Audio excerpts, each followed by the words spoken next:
Hello guys, how are you all? Welcome back to my channel. So, today we are gonna see, what if Quirk-less Izuku become a space marine secretly and got harem with Melissa and Momo, part 3. So before we start, go check out the author of this fanfic asiandollarboy, link is in the description, also subscribe to our channel and like this video, so let's begin the video. I dropped my bags and sprinted into the wreckage, unconsciously activating my quirk. "Hey, you can't be here," cried one police officer, but I sped past him like a green phantom. My hearts felt like they were pounding in my throat and cold sweat had broken out all over my body. My hands felt clammy and wet and my breathing was rapid and uneven. Please let her be alright. I dashed into the ruins of my once beautiful home, hopping over remnants of walls and furniture. The living room and the kitchen were a wreck, debris spread out chaotically over the floorboards. I didn't care about the mess, but rather anxiously scanned the scene for signs of blood. All I saw was an officer with a dog head sniffing around the scene. Not here. I headed upstairs, searching through every single room. Some of them were closed off from the collapsed ceiling, but I forced my way through with brute strength. Not here either. With each failure to locate my mother, my anxiety levels spiked. Where the hell could she be? The last room I checked was the master bedroom. Her room. Already, a sense of doom had pervaded my entire being. From beyond the door, I could already smell the overwhelming stench of blood. I felt bile rush up into my mouth from the nausea I was experiencing right now. Please, I begged whatever god there was, don't let me find her body in there. With trembling hands, I pushed open the door, peering inside fearfully. My stomach immediately dropped. I bent over and threw up where I stood. Within the room, painted on the walls with fresh blood, was a message. Remember me forever. T. No. Not her. Not my mother. I staggered into the room, wiping bile from the corner of my mouth. There was no body, which both relieved me and terrified me. They have her. They had my mother. Tamura Shigaraki kidnapped my mother. Esdeath kidnapped my mother. Replacing the nausea and the fear was a towering sense of anger and hatred. How dare they? How dare they? From the doorway came a stern voice, "Hey kid, you can't just barge into a crime scene." Get out, I roared, unleashing One for All in its entirety. The limiter around my neck started sparking and smoking, the circuitry unable to withstand the torrent of power that was fueled by my rage. With a snap, it shattered, allowing the full impact of One for All to rush out. A wave of force was released angrily, like a tsunami, and buffeted the surroundings with an insurmountable pressure. The dog-headed man who was standing by the door blasted through the walls, rocketing out the house and landing heavily on the ground outside. Winded, but alive. The fragile foundations of the house, already weakened from the battering it took earlier, finally collapsed fully, bringing the entire building crashing down. I stood proudly among the wreckage like an unparalleled deity of destruction. The waves of pressure emanating from me made clear my displeasure at the sheer gall of the mortals who dared to intrude in my territory. All of the officers who had previously been investigating the house, including the dog-headed man, were currently on their knees, gasping for breath. The bystanders had long since dispersed, sprinting away in fear. Intellectually, I knew that they had nothing to do with this. In fact, they were only trying to help. But I was just so angry, so full of rage, that I just wanted to lash out at the world. Lash out at the world that dared to take my mother from me. Lash out at everyone and everything. I wanted to crush bone, to rend flesh, to drink blood. My fists clenched at my side. It would be so easy to kill everyone here right now. Halt, called a new voice, whoever you are. Cease your actions right now. You are surrounded by pro-heroes. If you do not surrender willingly, we will be forced to subjugate you with force. I turned my head to glare at the new source of my ire. A man, with skin made out of wood and a wooden mask, crouched on a pole by the street. I recognized him as Kamui Woods. Next to him, already in her giant form, was Mount Lady. I recognized Death Arms as well. The three of them were glaring at me, already in combat-ready forms. Their expressions were tense and focused, ready to spring into action the moment I decided to do anything. Seeing the heroes so guarded against me, brought me out of my rage a little. Their scared I realized, of me. The epiphany was so shocking that the pressure I was exerting let up immediately, causing the officers on the ground to gasp and finally start breathing again. This wasn't who I am. I wasn't a villain. Rage left me that instant, leaving only emptiness and sorrow. I raised both my hands slowly in surrender, showing the tense heroes I was unarmed. My name is Izuku Midoriya, I called out, a resident of this house. I'm not going to fight. They glanced at each other's uncertainty. I'll come quietly, I added, no fuss. I let Kamui Woods bind me. It would make them feel more at ease, and it wasn't like I couldn't break out of them in an instant anyway. We're still going to have to take you in, he said, just in case. I understood, I nodded, and led the way. Green. Young Midoriya, I raised my head to All Might's voice, thank goodness you're alright. I came as soon as I heard. I was currently seated in an interrogation room within the Mustafa Police Department, cuffed to the table. It was more symbolic than anyway, because everyone knew that if I wanted to break out, the cuffs were definitely not going to stop me. What happened? He asked, stepping into the room. I shrugged. I wasn't feeling like talking at the moment. Behind him was the dog-eared officer from earlier. Well, it seems like this was all a big misunderstanding, the officer spoke up. This young man broke into the crime scene unannounced and then proceeded to run around rampantly. When we tried to stop him, he unleashed a wave of pressure that destroyed the building and paralyzed every unit on the field. All Might nodded. But given that his story checks out, we decided to write this whole thing off. The entire department grieves for you, the man stated, looking at me with pitying eyes. We're sorry for your loss. I stayed silent. I didn't want to talk to anyone. I didn't want to see anything. I just wanted to curl up and cry. All Might gave a huge sigh, turning to the man, thank you, detective. May I have a moment with young Midoriya here, privately? Of course. Take all the time you need. He retreated out of the room. All Might sank wearily into the seat across from me, looking at me in worry. He didn't speak, nor did I offer to spark up a conversation, so the room was left in silence. It's not your fault, he started, after a while. You can't blame yourself. I gave a bitter laugh. And I said, I was the one who let them escape today. If I had just gone in for the kill immediately, none of this would have happened. My mother would still be here. I glanced up at All Might, they took her, sensei. They took my mother. I said brokenly. He flinched. How can I possibly not blame myself? I sank my face into my palms, breathing heavily through my nostrils. All Might was silent for a long time. It felt like he was struggling to figure out what he wanted to say. I didn't care. I was too busy stewing in my own misery. I know a little bit about what you're feeling right now, he said, the rage. The anger. The despair. The helplessness. All for one took the woman I treated as a mother away from me when I was not much older than you, too. I glanced up at him in surprise. I had never heard this story before. Back then I was a ball of rage.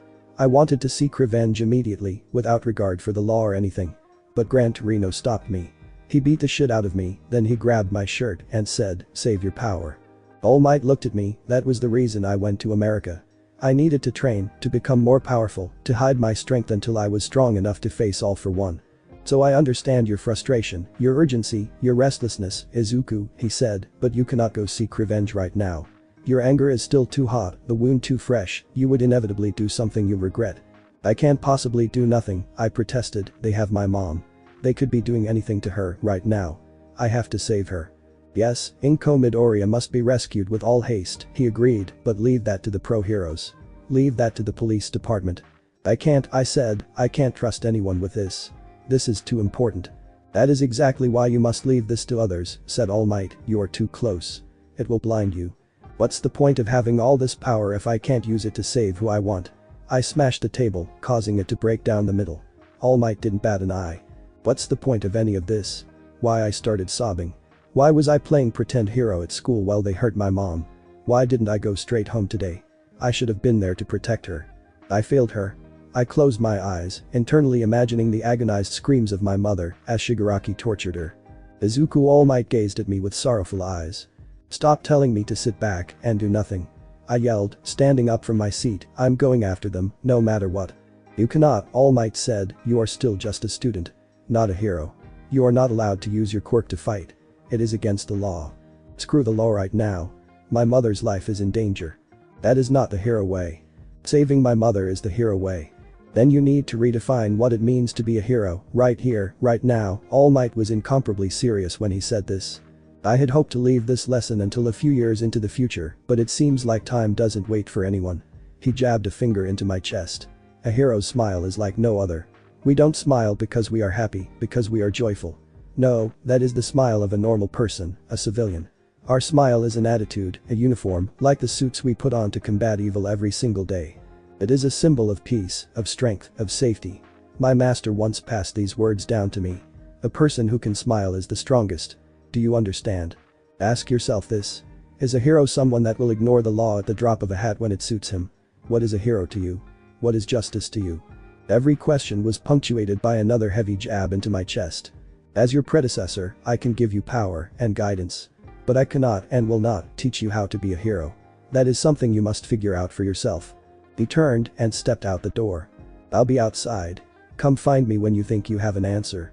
He shut the door behind him. I collapsed onto my seat, staring down at my hands. What is a hero to me? Before, it had seemed so black and white. A hero defeats villains and upholds justice. It was that easy. But now the illusion had been shattered and I began to realize that it wasn't all so simple. For the first time in my life, I felt the true weight of justice settle on my shoulders.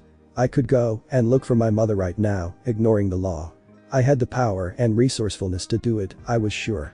But I would be going against the law to do it. I would be throwing away my dream of being a hero. I would be turning my back on All Might's legacy. I covered my face with my palms. My shoulders started to shake and I felt drops of warm liquid trail down my hands. Why the hell was this happening to me? Why couldn't God just give me a break? Everything had been going so well today, too. The heroes routed the villains, that should have been the happiest ever after. But real life isn't like that. Real life has consequences, said a dark voice in my head. I was torn with indecisiveness. What should I do? Is a hero someone that will ignore the law at the drop of a hat? All Might's words rang in my head. A person who can smile is the strongest. My fists clenched at my side. Very well. I will trust the heroes this time. Green. Momo. Izuku hadn't been in class today, and that made me slightly worried. Not many people noticed, or if they did they didn't say anything. Morale was still high after our victory yesterday, and Aizawa-sensei was even well enough to come teach homeroom today, albeit heavily wrapped in bandages. Izuku's empty chair was left unmentioned. At the end of the day, after Aizawa's surprise announcement about the upcoming sports festival in a week, I headed to the teacher's lounge. Knocking on the door, I waited until I heard a voice saying come in. Before I turned the knob. Young Aoi Rozu. All Might blinked in surprise at seeing my figure standing hesitantly by the door. How may I assist you? I wasn't sure how to phrase the question, I just wanted to inquire about my fellow classmate Izuku Midoriya. He hasn't been in class today, and he's not been replying to any of my messages or returning my calls. I'm quite worried about him. All Might winced a little, making me tilt my head in curiosity. He said, young Midoriya was met with an unfortunate accident last night. He has requested a day of leave, and the school has seen fit to grant it to him. What? Is he alright? What happened? All Might sighed, I suppose you'll all find out eventually. No harm in telling you now. Last night, Izuku's house was attacked by the same villains from USJ. They destroyed his house and kidnapped his mother. We don't know if she's alive or not. I gasped, putting my hands over my mouth. My God, poor Izuku. How would my voice wavered? Where is he? How can I find him? That man needs someone by his side right now. He's temporarily living in a hotel right now, All Might said. I can give you the address if you want. Yes, please. He scribbled something down on a note and passed it to me. Young Aoi Rozu, he said, as I turned to walk out, please be gentle with him. He's gone through a lot these few days. Of course. You can count on me. Hang in there, Izuku. Later. Pulling up to the address stated in the note, I noticed that it was a dingy little place in the outskirts of Musatafu. I frowned a little at the condition of the building. It had chips of paint falling off from the bricks and the decor needed serious improvement. Is the guest in room 27 still in? I asked a reception desk. Sure, the clerk grunted, hadn't left all day. Thank you. Walking up to room 27, I hesitated a bit before buzzing the bell. There was silence for a few minutes before a muffled voice from behind the door answered, who is it? I recognized the voice of my boss immediately. It's me, Momo, I said, can I come in? The other side was silent before the lock slowly turned and he opened the door warily. How did you find me? He asked. I made sure to turn off my phone. I asked and I said, All Might gave me your address. He rolled his eyes, of course he did. He said, slightly exasperatedly. May I come in? Sure. He moved aside to let me in the room. The inside was well, a hotel room. Nothing special, really. There was a small TV that was off, a bed, a desk, and a bathroom. That was it. I noticed Izuku was still in his school uniform. I wrinkled my nose a bit. You stink, I said, are you still wearing the clothes from yesterday? He gave me a wry glare, well, I don't really have a choice. Everything else was destroyed last night. I only have what's on my back right now. I deflated slightly at the reminder of last night's tragic events. Oh, right, I said despondently, I'm sorry for bringing it up. You must be feeling awful right now. Izuku shrugged, I've had time to cool down a bit.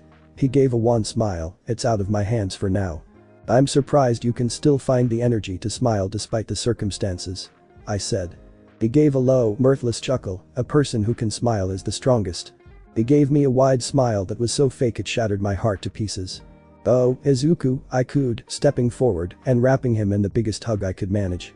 It was tough wrapping my arms around his 6-foot-plus frame, but he didn't resist, which made it easier.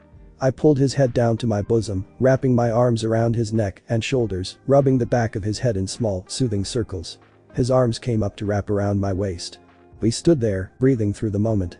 I could smell the faint scent of shampoo in his hair, as well as the unique musk that came with all males. Eventually, we separated. "Let's get you out of those dirty clothes," I said, "I'll make you new ones." "Thanks," he replied, "appreciated." I turned around and unbuttoned my uniform. A brief glow of light later, a simple white cotton shirt and a pair of loose, black shorts were folded neatly in my hands. I offered them to Izuku, who took them with a smile of gratitude. "Thanks," he said, "I'll go change into them right now. Get me out of these smelly clothes." He walked into the bathroom. About a minute later, he walked out, now decked in the new clothes I made for him. "They fit you well," I complimented. "You have a good eye for measurements," he replied, "I'm impressed." He turned his head slightly, face going a little flush. He scratched his cheeks awkwardly. "Could I, bother you to make something else for me?" "Of course, anything to make you more comfortable," I immediately agreed. He deserved everything in the world right now. If I could make it, I would. "I need," he coughed, "a clean pair of underwear, please. The ones I have right now are still dirty, so I left it inside with the rest of the clothes." "Oh," I said, my face warming, as well, I see. "Wait, does that mean he's not wearing anything beneath his shorts?" My traitorous eyes flickered towards his junk. "Are boxers fine with you?" "Yeah, of course." "Okay, I'll make them for you." My face was definitely flaming red by now. "What's your size?" "Oh god, Momo, just ask him in the most awkward possible way. Please." "I don't know," he seemed uncomfortable too. "Large." "I don't know what that means," I snapped in embarrassment. "You need to show me." He gaped at me. "What?" I realized how he could have interpreted that. "No," I quickly backtracked, "not literally. Just, show me with your hands." He mimed something in the air. "Wow," my eyes bugged out slightly. "Really?" He nodded. "That's," I swallowed, "quite commendable." "Can we stop talking about this already?"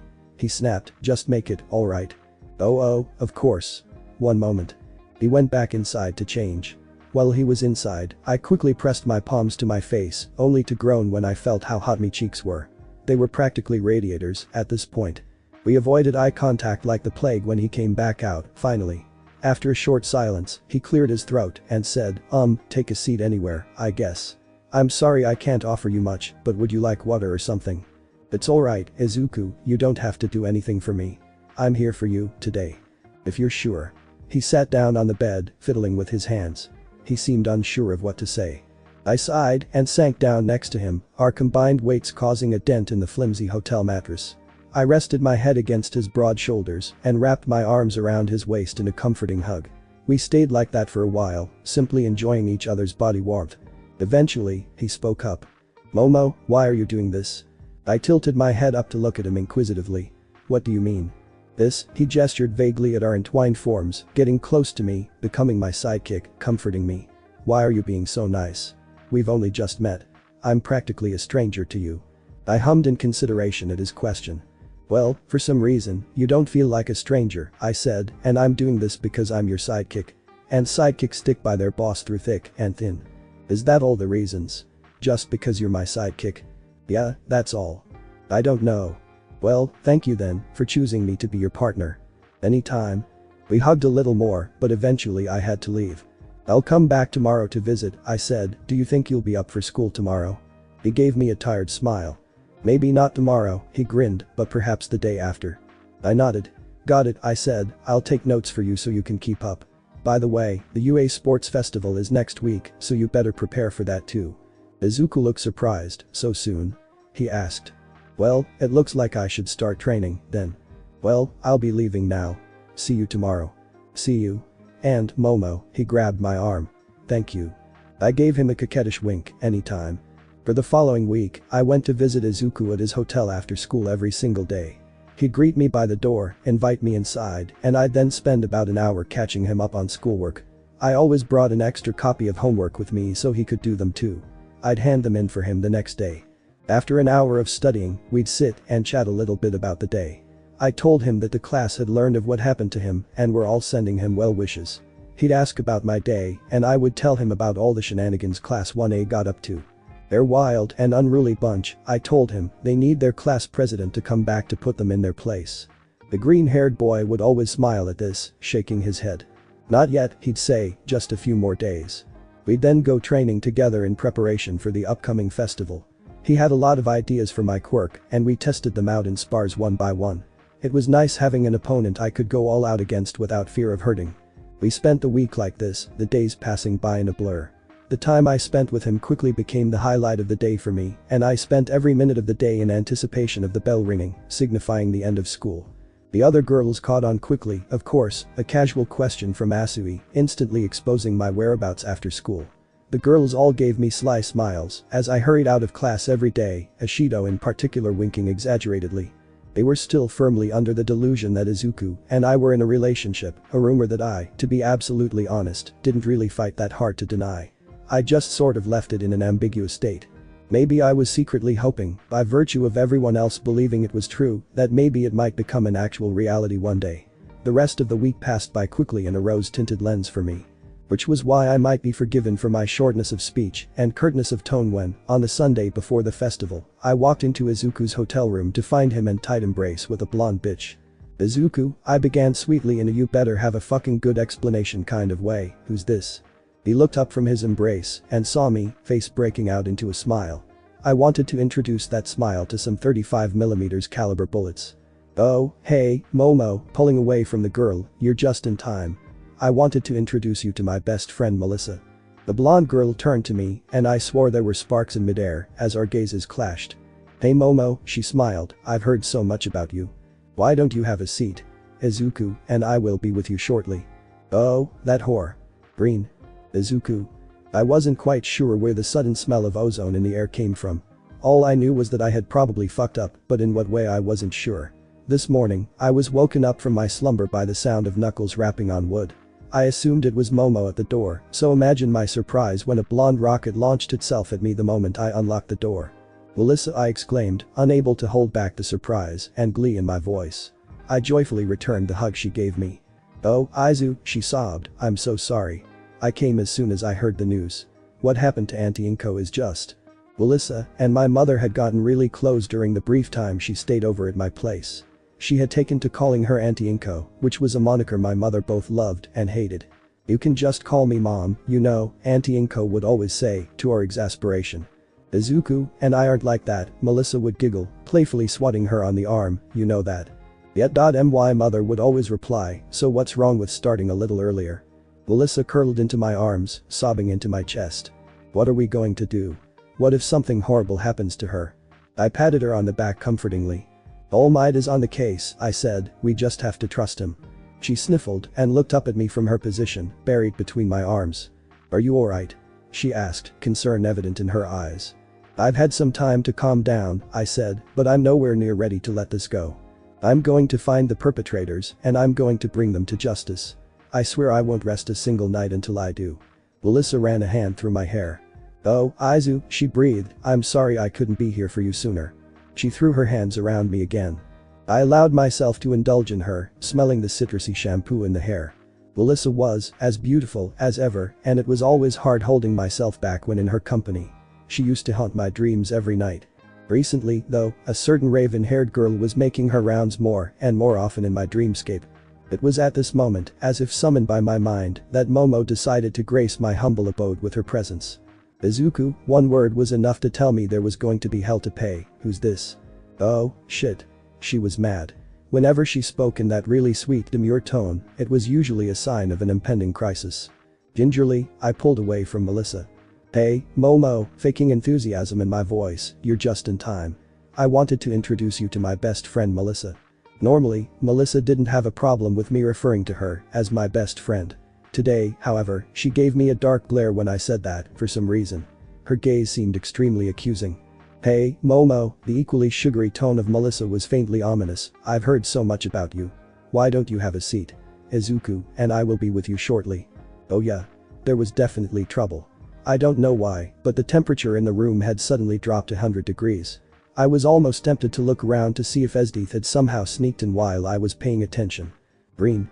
The trio of us were currently seated in a circle on the floor. Well, they were sitting cross-legged on cushions, arms crossed, and glaring at each other. I had my knees all the way up to my chest, curled protectively in front of me. My danger senses were tingling. The silence in the room was getting painfully unbearable, so I took the risk of starting the conversation. "Not that I'm not glad to see you, Melissa," I began, "but what are you doing here? Island has sent over a few representatives this year to the UA Sports Festival to scout the support course. I managed to get my hands on one of the positions. And since I was so worried, I rushed over immediately to see you, without even checking into a hotel." She gestured to the pile of luggages sitting in the corner, but it seemed like it wasn't necessary, huh? Her attention turned to Momo. "So why is she here?" If she was trying to disguise the accusation in her voice, she was doing a very bad job. "I've been keeping Izuku here company every day for the past week," Momo stated. "He was quite inconsolable for the first few nights and needed a bosom to cry into." "Oh?" Melissa queried an eyebrow. "He hadn't mentioned that to me." I ignored Melissa's gaze, burning a hole into the side of my head. "And who are you to him, that he would be willing to cry into your bosom?" Momo drew her back straight, thrusting her chest out imperiously. It was unfortunate for Melissa, but Momo completely dwarfed her in that department. "I am his partner," she stated proudly. "Sidekick," I supplied quickly when Melissa shot a shocked and betrayed look at me. "She's my sidekick." "Your sidekick?" "Yeah, it's a complicated story. I've got time." So I recounted the training incident to Melissa, detailing the fight against Esdeath and how I happened to owe Momo a favor. That eventually led to me establishing Midoriya Incorporated and hiring Momo as my secretary. But really, she's a sidekick. Melissa gave me an incredulous look at my story. "And when did this happen?" "Last week." "And you never thought to tell me?" "I don't see a reason why he would need to tell you anything," Momo sniffed from the side. "After all, you are quite removed from Izuku's hero side of things." "Quite removed?" Melissa adjusted her glasses in outrage. "I designate his costume and his limiter. I was the one who discovered the true power of his quirk. I'm his girl in the chair." So hotly was Melissa arguing her case that she missed my warning look completely. "The true power of his quirk?" Momo echoed, a confused look on her face. "What do you mean?" I glared at Melissa, who played a bit at her inadvertent slip. Nothing," she quickly backtracked. "I just meant that Izu's quirk is truly powerful. That's what I meant." Momo narrowed her eyes suspiciously. "You realize that dumb excuse only makes it even more obvious you're hiding something, right?" She turned to me. "What is she talking about, Izuku? What true power?" I sighed, glaring at Melissa out of my peripheral vision. She squeaked meekly, looking down into her lap. "I'm sorry," she whispered, cringing. "It's fine," I said. "At least it was in front of someone we can trust." "Izuku?" Momo parroted. "This is a secret I started, to be kept in the pain of death. Anyone in the know will be in danger for the rest of their lives. Are you sure you want to know? Does this have something to do with you?" she asked hesitantly. "Yes, it does. It has everything to do with me." "Then I want to know." Her lips drew into a determined line. "I already told you, I'm here to support you all the way to the top. I can't do that if you're hiding secrets from me." Opposite Momo, Melissa looked grudgingly respectful of the raven-haired girl's declaration. "Very well, then," I exhaled through my nostrils. "It all began 9 months ago, when I encountered Sludge Villain right outside Aldara Middle School." I reiterated my first encounter with All Might to the enraptured girls, detailing how I defeated the villain and was eventually invited to Island. Melissa and I then took turns describing Wolfram's schemes at Island, culminating in All Might passing his quirk one for all down to me. The entire time, Momo listened attentively, positively shocked at the revelations we were giving her. "So this is the true behind-the-scenes version of the events," she breathed. "I never thought it would be so fantastical." She turned to me, "And so many things about you suddenly became so clear. The reason why you're so powerful despite being the same age as me. The power to stockpile quirks," she shuddered, "the implications of that is stunning. And you're saying there's a century-old villain with the same power out there?" "His name's All for One," I reminded her, "and he's All Might's nemesis. All Might's already defeated him once, at the cost of severe injury, but I managed to cure it with Melissa's help recently." "Amazing," Momo gasped. "I can't believe you're already so involved with heroics, even though you're just a student." "So now you know," Melissa spoke up, "which means you're officially in Izu's inner circle." "Right," Momo said. "Don't worry, I'll keep this secret for you. It's important, right? Wait, I can do even one better. I can help you secretly harvest quirks from others." "You're willing to do that?" I glanced at Momo in surprise. "It's not exactly ethical, you know. I've only limited myself to harvesting villains' quirks until now." "It'll help you become stronger, right?" said Momo, "which means there's no right or wrong." Besides, you need all the power you can get in order to rescue your mom when the time comes, right? Loath as I am to agree with her, she's right, Melissa said, now's not the time to hold yourself back. The stronger you are, the better you can protect the people around you from All For One and his allies. Fine, I conceded, you girls are right. I guess there is a reason I keep you two around, after all. They both gave me an amused look. Excuse me, Melissa arched an eyebrow, you'd still be dumbly punching things if not for my discovery. Right, I laughed, sorry. I'm glad you two are in my life, I amended. The girls nodded in agreement. Alright, so let's do a review of your powers, Momo said, and figure out what to improve on from here. In terms of power, there's no need to improve any further, Melissa said, he's already strong enough to level mountains with his punches. He can regenerate, and now he also has shock absorption, so defense is decent, too. Momo rubbed her chin thoughtfully. If you had Kirishima's quirk, that should probably round up your defenses nicely. Right now, Izuku can benefit from having some long-range options, Melissa stated, as well as some more auxiliary powers. Well, there aren't a lot of long-range options in our class, Momo said, the only ones that could really count are Urashi and Aoyama. Urashi's quirk, Whirlwind, is quite powerful, so if you got your hands on it, it'd serve you really well. Mid-range options include Tokoyami's Dark Shadow and Todoroki's Half-Cold Half-Hot. Momo tapped her chin. If we could get you some of Aizawa-sensei's DNA, that would grant you his erasure quirk. While we're at it, we might as well get you Recovery Girl's ability, as well. Give you healing powers, too. Those are all great ideas, Melissa complimented. Anything else? We were challenged by this one dude, Shinso, Momo said, from the general course.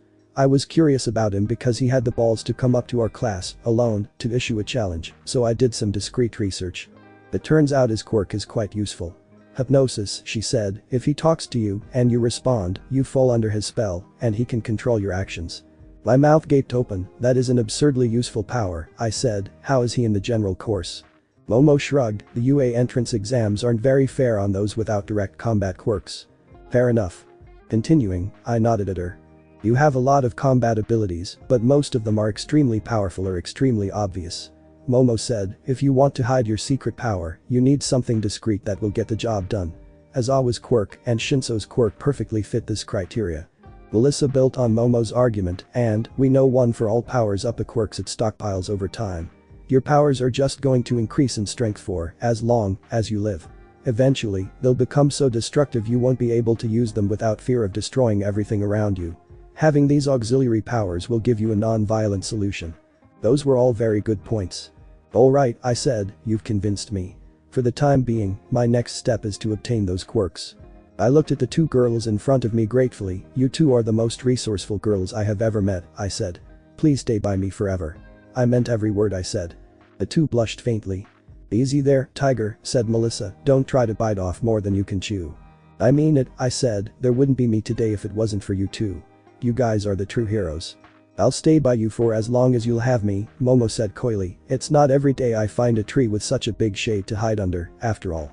I promised you I'll make you the greatest hero ever, Melissa said, and I don't intend on backing out of that promise.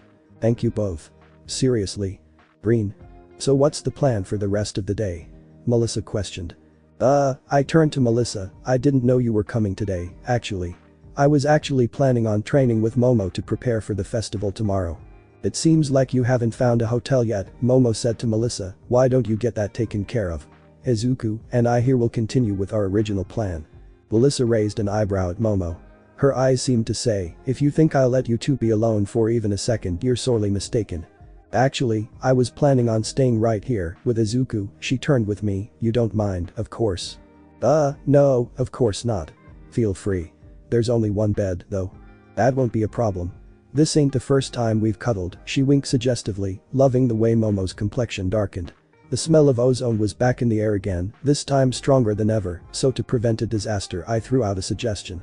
Why don't we scrap the training, and I take you girls out for some fun, I turned to Melissa, I know you don't get out of Island often, so I could show you around Mustafa, if you want. Melissa clapped her hands happily, that sounds grand. I turned to Momo. You're welcome to join us, I said, we'll make a day of it. What about training? She asked. We've been training all week, I responded, our bodies need a break. If we work too hard today, it might have the opposite effect on your performance tomorrow. She acquiesced reluctantly, alright. That sounds logical. Great, I said, let's go. Daylight's burning, and all that. I took them on a tour around Mustafa. Both the girls lived a sheltered life, so there were a lot of sights around the city they had never seen before. I treated them to all sorts of famous local street foods, took them to all the tourist hotspots, and even brought them to visit an aquarium. Momo was particularly enthused about the culinary experience, which made sense because her quirk required her to burn through lipids. Melissa, on the other hand, took interest in the local sites, especially some of the more traditional temples. "We don't have temples back on Island," she explained, "so I've always wanted to visit one." By the time we returned to my hotel, the day had long since turned into night. "It's quite late," I said to Momo, "you should probably head home." "Yeah," said Melissa, "wouldn't want your parents to worry, and all that." "Come on, Izu," she hooked her arms with mine, "you can take the first shower." Actually, they spoke up from behind us, "I already told my parents I would be sleeping over at a friend's house. Would you mind terribly if I crashed here?" I turned to Momo slowly. I'm a guy, you know," I explained to her, "I don't think that would be appropriate." She gestured to Melissa, quaking a brow. "True," I conceded, "but that's because I've known her longer, and she's my best friend. Didn't you say I was in your inner circle? I'd like to think I've earned your trust by now."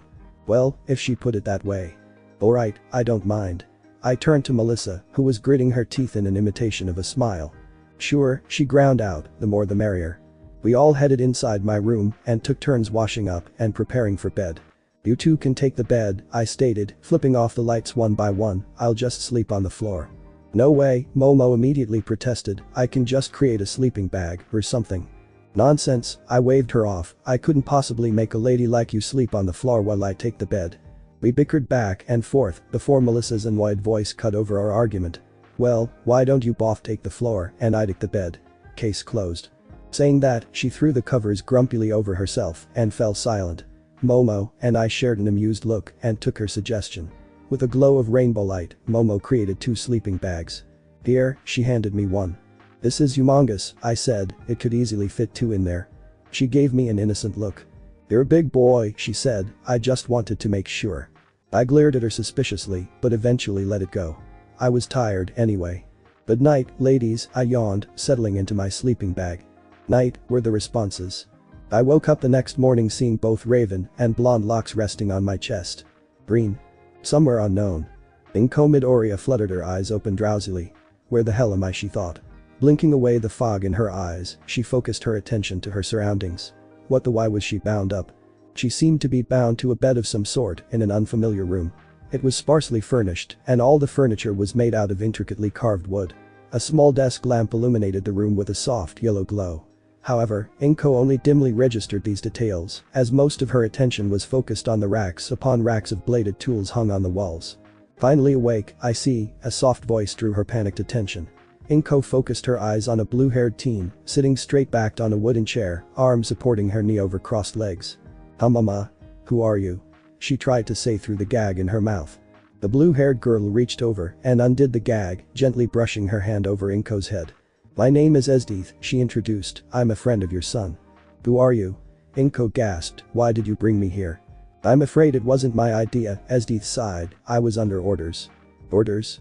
Inko asked, Who's ordering?" Esdeith smirked, "A very scary man. I am a member of the League of Villains." She rolled her eyes, "Such a stupid name. If only they let me be in charge of the name, I would have called it something cool like Jaegers. But I'm digressing." She turned back to Inko. "As I said, I work for the League. My official title is Torture Specialist." Esdeith leaned forward a little. "You and I are going to get very friendly in the near future." The UA Sports Festival was an annual event designed to showcase the abilities and powers of UA students to the general public. In addition to this, it was also a golden opportunity for those students who missed their chance to perform during the entrance exams to prove themselves. As a result, there was an air of tension and fierce competition between the students as the festival drew up. This year's festival consisted of 3 parts. A race, a game of cavalry, and a fighting exhibition. The race was absolutely elementary. No one in UA was even able to come close to competing for first place against me, not with 1 for all's boost to my athleticism. I didn't even have to go 80%. The cavalry battle and fighting matches were similar. Class 1 had dominated overall. There was a huge difference between those who had experienced and survived a real life and death scenario and those who hadn't. Whether it was in tactics, teamwork, or sheer firepower, one was unsurpassed. Other than me, several people made their way into the limelight. Irashi, with his powerful wind quirk, was able to keep opponents away by erecting powerful wind barriers during the cavalry match and maintained dominant aerial superiority during his subsequent matches. Todoroki was a crowd favorite, his ice showcasing both versatility and sheer power output. Bakugo struggled initially in the cavalry battle due to his explosive personality, but thrived in the final matches, demonstrating incredible maneuverability, firepower, and ferocity against tough opponents. He was able to overpower both Todoroki and Irashi to make it to the finals against me, although he did take advantage of Todoroki refusing to use his fire. However, there was nothing Bakugo could do against me. My shock absorption of quirk pretty much nullified the impacts behind his blows, and the explosions weren't nearly enough to break one for all enhanced skin. A single blow was all it took to take him down, much to his later displeasure. And with that, the festival came to a close, with me being crowned champion amongst the first years by All Might. My sensei looked proud, but slightly amused at the ease with which I dominated the festival. At night. Congratulations, you two. You both kicked ass out there today. The girls and I were gathered in my hotel room for a post-festival celebration. Thanks, Melissa, but Izuku took most of the limelight today, Momo groused playfully from her spot next to me, nursing a drink in her hands. I barely got to do anything. Hey, don't sell yourself short, Momo, I responded, you were an integral part of the team during the cavalry battle. Those flashbangs and fake grenades really came in handy keeping the other teams distracted. Oh, shut up. It wasn't like you couldn't have flicked them all away anyway, with your ridiculous strength. I did, remember. Man, Mineta shot off like a little purple bullet. We all shared a laugh at the memory. The little hornball had tried to sneak up on Momo with a leery grin and a lecherous look on his face. I quickly foiled whatever dastardly plan he had concocted by blasting him away with a finger flick.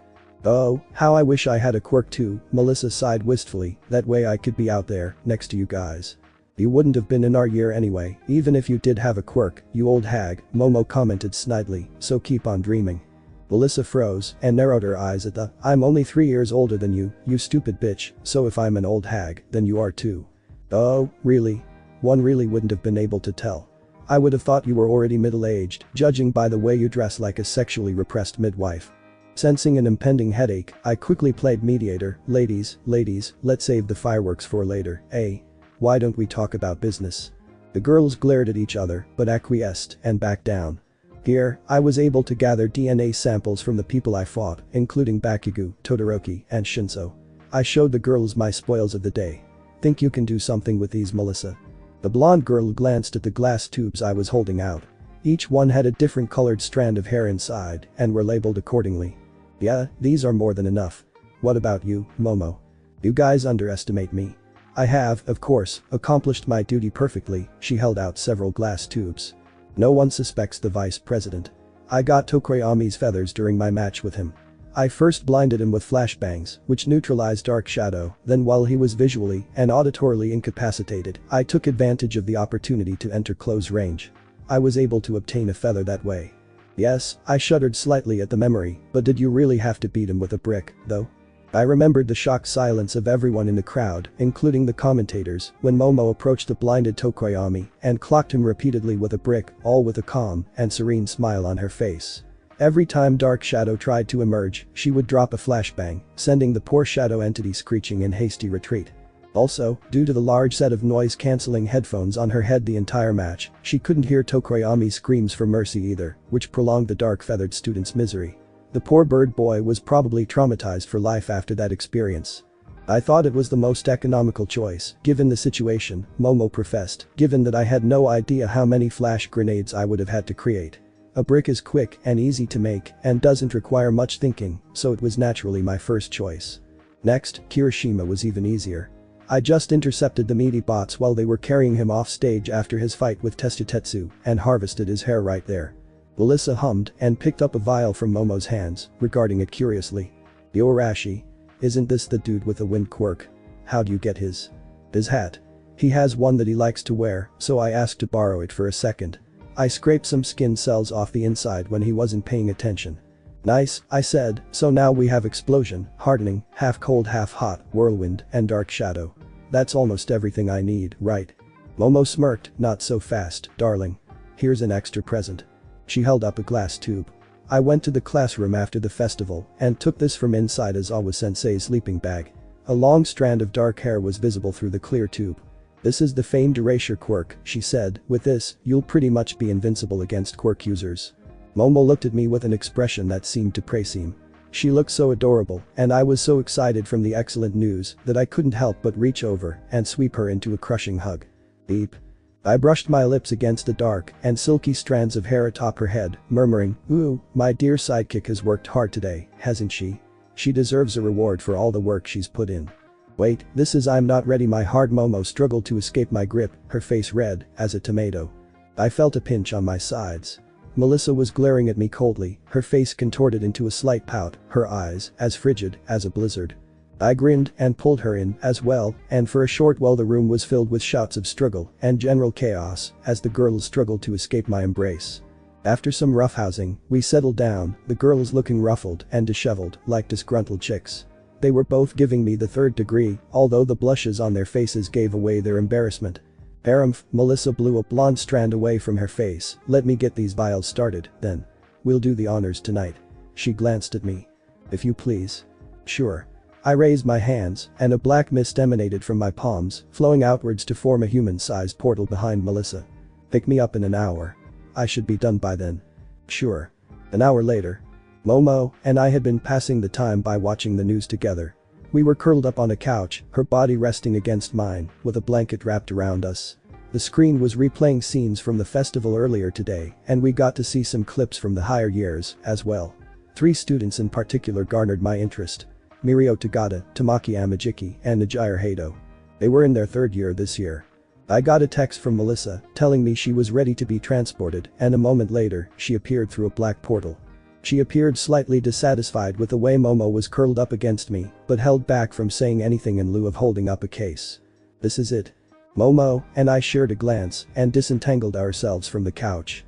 Approaching Melissa, I thanked her for her efforts and placed the case on the dining table. Before I was able to open it up, Melissa coughed. I glanced at her in confusion. She didn't say anything, merely looked at me expectantly in silence. I didn't understand what she wanted, so I turned back to flip open the case. Another cough, this time more aggressively. Melissa was looking slightly angry this time. "What does she want?" I stared at her in befuddlement.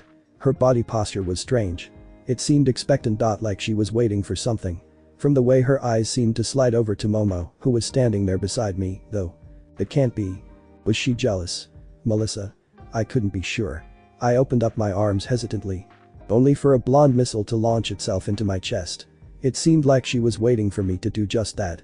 I silently laughed at the silly antics of this girl. Melissa nuzzled her face into my chest snugly, giving Mom a look of superiority whilst doing so. I sighed in slight exasperation at the sight. Seriously, when are these 2 girls going to get over their rivalry?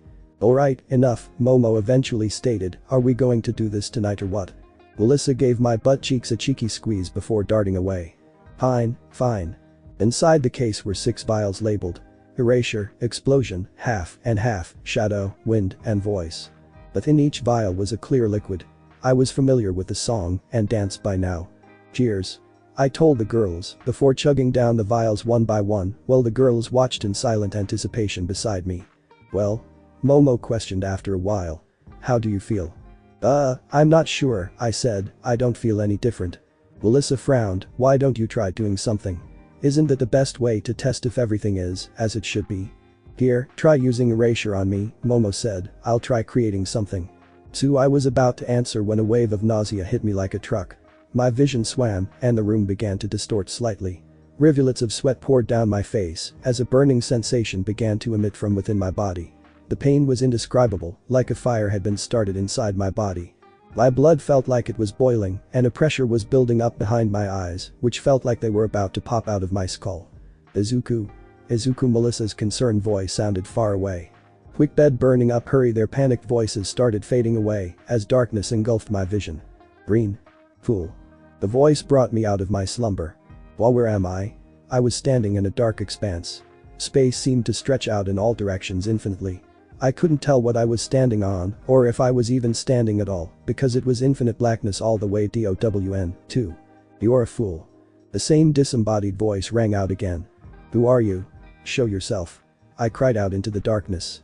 From out of the fabric of darkness, a shadow seemed to emerge. It had no discernible features beyond glowing eyes, but I was somehow able to tell that it was glaring at me. Where is this place? What are you? The shadow glared at me. Do you know that your body is in danger of imploding? What? This reckless consumption of power, did you really think it had no side effects? What do you mean? One for All is a quirk that was meant to stockpile power slowly. It carefully and meticulously cultivates power over time, granting increased power to the user. It was never meant to have sudden surges of power in such close proximity like what you have experienced. Their body has a strange composition. If not for this, you would have exploded the first time you ingested foreign quirks into your body. It would have been fine if you kept it to a small number and if you had given One for All time to digest, but you had to be reckless, greedy, and consume so much at once. Now look at what you've done. The shadow gestured behind me. I turned around to let my gaze settle on a pulsating ball of light. Strange spikes were violently protruding from the ball, as if something inside was trying to escape. Somehow, I could feel that the ball was straining to maintain its shape. What is that? I breathed. That is One for All, 9th. It's normally meant to be a ball. Get it. Perfectly even, all around. Now look at it. Can you even tell what shape it is? The shadow sighed in anger. The oscillations and protuberances are formed from an imbalance of powers. If left unchecked, eventually, they will penetrate through the core of One for All. What happens then? The shadow affixed one baleful gaze on me. An explosion, the likes of which no one has ever seen before. The combined power of all the previous users of One for All, including the current one, in a single devastating detonation. I paled. This was sounding really bad. Shit. How do I fix this? The shadow glared even harder at me. The hell if I know. This is a first for me, too. I never thought there would be a user reckless enough to do something like this. Well, how long do I have before that thing blows? 5. 5 what? Months. Weeks.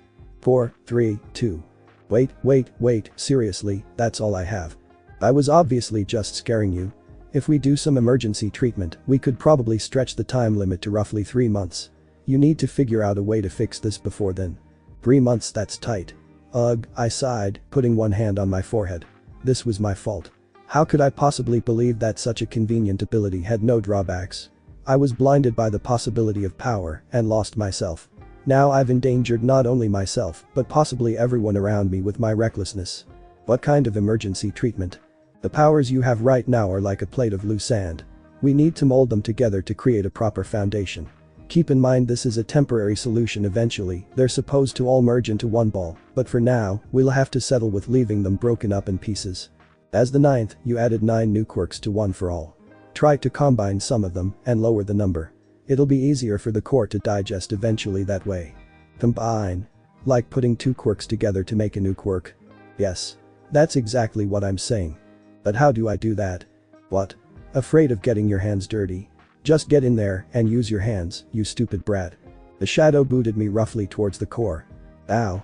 You could have just told me, you shitty shadow. I regarded the pulsating core curiously. Now that I'm observing it closely, I could see smaller orbs encapsulated within. They had no outward distinction between each other, but I was somewhat able to tell they were the quirks I had. This one feels like the portal, this one feels like hardening, and this one feels like explosion. I reached into the core tentatively and grabbed onto an orb. Hardening. I have to combine this with something else, right? Let's see what I got. Regeneration, portal creation, explosion, shock absorption, whirlwind, fire and ice, dark shadow, erasure, and voice hypnosis. Only shock absorption seemed to be compatible at all with hardening. I put the 2 orbs together, fusing them into one slightly larger orb. Portal creation merged with whirlwind. That left regeneration, explosion, fire and ice, dark shadow, erasure, and voice hypnosis. I could probably combine erasure with dark shadow and probably voice hypnosis too, but those were really powerful abilities and I wasn't sure if I was comfortable handing them off to a sapient shadow that may or may not be under my control. Retreating from the core, I regarded the shadow once again. You could only reduce the numbers by that much. The rest of them weren't compatible. I don't think I could have combined them even if I tried. Anyway, that's all the help I can give for now. Remember, you'll have 3 months max. Is there any hint you can give me? I'll need to start somewhere. If not how to fix this, then at least how large an explosion I should expect, so I know how far I should be from civilization when the time comes. It sighed. Well, when I was alive I had heard of an ancient theory. The 5 elements. When combined, the 5 elements create a cycle that sustains and feeds off itself. Perhaps, if you could complete the cycle. The 5 elements. I had heard of it before. Fire, water, earth, metal, wood. Fire begets earth, which begets metal, which begets water, which begets wood, which begets fire. The concept was simple and was an integral part of Asian cosmology and culture in the past. Our time draws to a close, ninth. Hurry, for the sake of yourself and others around you. Wait. Before you leave, tell me. Who are you? The shadow gave a wistful sigh. Survive this, and I'll tell you. It bears a moot point anyway if you die. Green. Izuku. Izuku. I was awoken by frantic shaking. But the worried, tearful gazes of Melissa and Momo greeted me. Oh, thank God. The blonde wrapped her arms around me. I was about to call the ambulance if you hadn't woken up. What the hell happened? Izuku, my partner, voiced his concern. How are you feeling? You suddenly collapsed. We couldn't wake you no matter how much we tried, and you were burning up. I'm fine, I voiced out, once I managed to gather my bearings. How long was I out? Barely 5 minutes. She responded, but you were unresponsive, and your pulse was irregular. What happened? Melissa demanded forcefully. I told them of my encounter and of my current condition. At the end, Melissa looked green with regret. I'm sorry, she said, this is all my fault. If it wasn't for my stupid theory. Hey, I said, gently wiping tears away from her eyes, this wasn't your fault. I was at fault for being too reckless and rushing into this. None of this was you guys' fault. The last part was directed to both of them. Thankfully, we seemed to have a place to start. The 5 elements. But what could that mean? Momo questioned, should we gather a bunch of elemental quirks and give it a try? No way. Melissa was the first to deny this course of action. Overconsumption of quirks was what led him to this condition, and you want to give him more. Actually, I think that's exactly what we need. You can't actually agree to this reckless course of action. Melissa protested. When I was inside my mind, I was able to combine quirks together so that they become more digestible for the core. Not all the quirks were compatible, and some weren't able to combine with each other. However, if we use the self-suppressing and self-begetting characteristic of the 5 elements, we might be able to create a self-sustaining cycle and maintain balance within One for All until it can fully digest the new quirks. You realize that if you're wrong, you would be drastically reducing the time frame from 3 months to who knows when, right? That's true. I conceded, so what do you propose? The blonde girl bit her lips in consternation. Could we go to the USA for this? Momo proposed, the staff and faculty are all prominent heroes. Someone must be able to help. We can't, I said, not with something like this. It'll expose the secret of One for All. At most, only All Might can know of this, but even that is. What? Melissa questioned. I grimaced slightly, I worry about his reaction to this. He might just decide to keep me under close watch while he figures out a way. Not only does that waste his and my time, he's also currently focused on the search for my mom. Introducing myself as a variable during this time won't help anyone. If we can't tell anyone and All Might is useless, then what can we do? Momo clenched her fists in frustration. This isn't something we can leave alone, Izuku. You're on a clock here. I know, I reached out to brush her arm reassuringly, which is why I can't go back to UA. The girls both froze. What? Momo's voice quavered, are you saying you're going to leave? I have to, I replied, I'm a walking time bomb. I have 3 months left to live unless I do something about my condition. This isn't time to be wasting my time at school playing hero. But what are you going to do? Where are you going to go? Momo asked. I'm going to try to collect the remaining quirks that I'll need to complete the 5 elements, and while I'm doing that, try to pick up on the trail of Tamura Shigaraki and the League of Villains. I'll need to constantly be on the move too. I'm not afraid of them personally, but they've already demonstrated that they've no qualms about going after my loved ones. That means I'll probably have to keep my distance from you two for a while, too. No, Melissa protested, that is absolutely not necessary. I don't want to place you two in danger, I said, remember, if I can't solve my condition in 3 months, I go kaboom.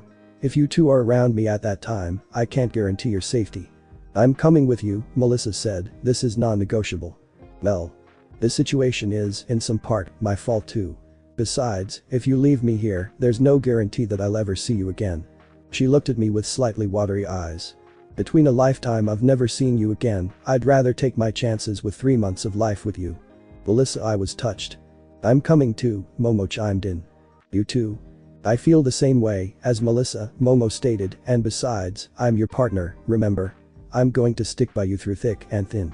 But what about your family? Oh, they'll be fine. Worried, but I'll make sure to give a valid excuse so they don't worry too much. Something like, I'm eloping with my beloved, don't come looking for me should do the trick. If you say that, I'm going to worry about bounties being placed on my head, you know. I pity anyone who picks up your bounty. So you've already accepted this as a possible outcome. Momo gave a little smile, you're not getting rid of me that easily. I glanced between the two beauties, touched at their admissions.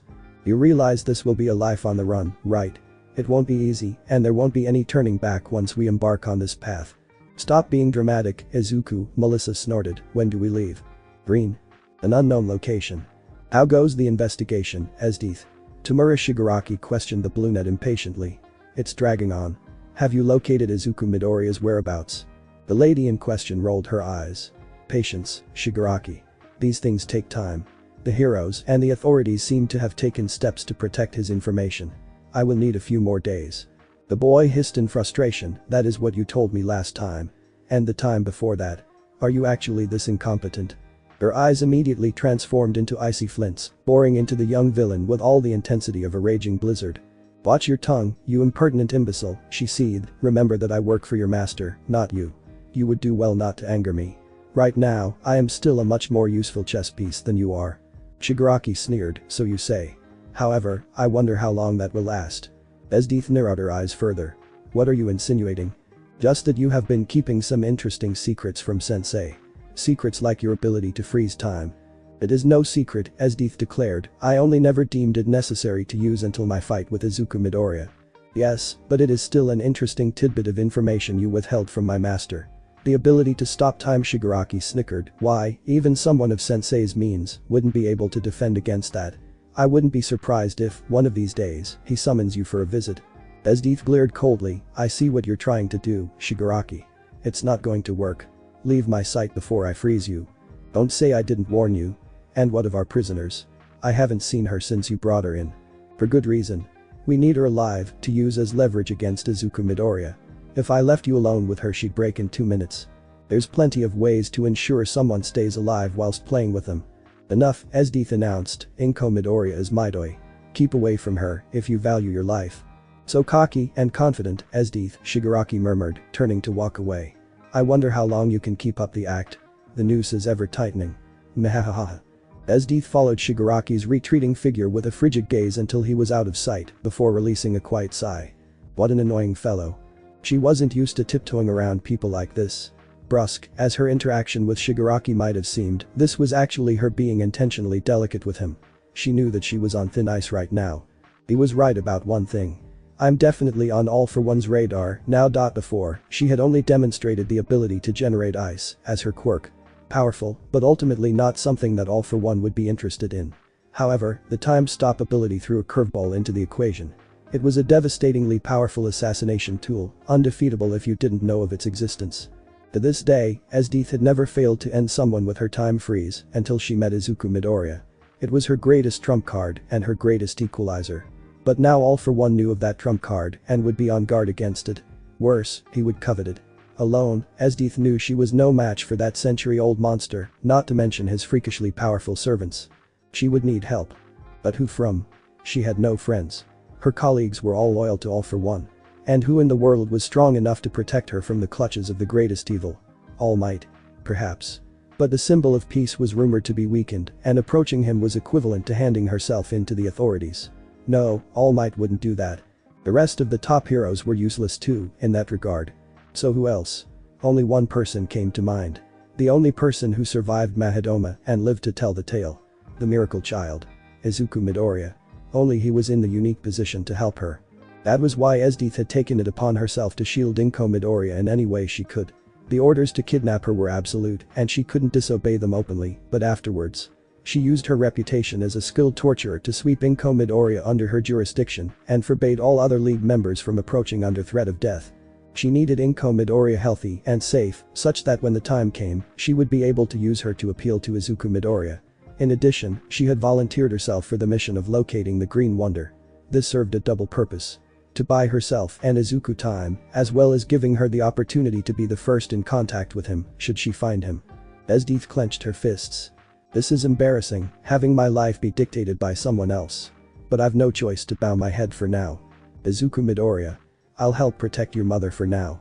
So when the time comes, protect me too. I'm seriously counting on you. The end. Thanks for watching my video and make sure to check out the author of this fanfic, link is in the description. See you next time, till then sayonara.